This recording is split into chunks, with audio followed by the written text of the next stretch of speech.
لو مستني ربنا يكرمك بمعدات محترمه علشان تبدا تصور، او ايا كان مجالك ايه وانت لسه واقف مكانك ومستني تشتري حاجه اعلى علشان تبدا، فاحب ابشرك يا صديقي ان انت كده بتضيع وقت على الفاضي. خليني اضرب لك مثال عملي حصل معايا. شايف الصور اللي قدامك دي؟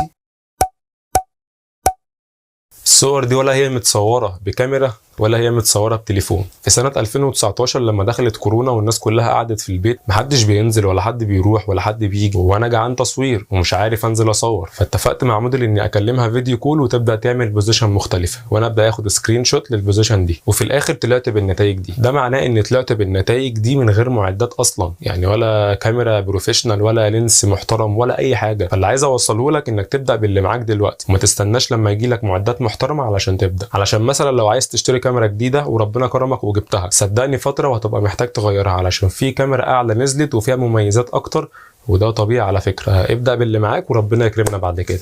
سلام.